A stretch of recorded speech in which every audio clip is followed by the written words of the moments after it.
Did you know the music you listen to is actually a spiritual conduit? Spiritual warfare is real. And a lot of times the music you listen to is almost the same as listening to certain pastors, good or bad messages. When you listen to music that talks about sex, drugs, violence, it hardens the heart. It changes your attitude. It changes your behavior. A lot of secular music pulls you away from God. It takes your focus off God, and it plants seeds of deception and distraction. Colossians 3:16 says, "Let the word of Christ dwell in you richly in all wisdom, teaching and admonishing one another in psalms and hymns and spiritual songs, singing the grace in your hearts to the Lord." 1 Corinthians 10 verse 23 says, "All things are lawful for me, but not all things are helpful. All things are lawful for me, but not all things edify." Romans 14 verse 23. "But he who doubts is condemned if he eats, because he does not eat from faith, for whatever is not from faith is sin." Philippians 4 verse 8.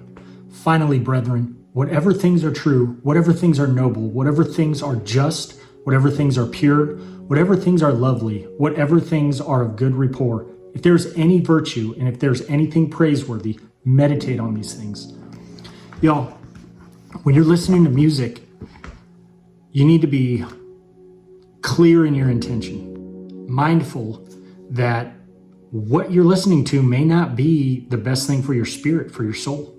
I remember when I was younger, I would listen to a lot of hip hop songs, and when I'd be driving, and I would get this pridefulness about me, this wannabe tough guy about me, and it would change the way that I acted. But now all I listen to is worship music, and it completely transforms the spirit. It puts your focus on God. So I just want you guys to remember the stuff you listen to, the stuff you watch, consume, it all plays a role on the spiritual realm. It is a form of spiritual warfare.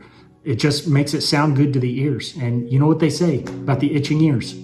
2 Timothy 4 verse 3, "For the time will come when they will not endure sound doctrine, but according to their own desires, because they have itching ears." Guys, this is just a heads up. I love all y'all. I don't want you to fall into any of the traps that the devil has set for you. So just remember to be mindful, and you'll be just fine. I love you guys.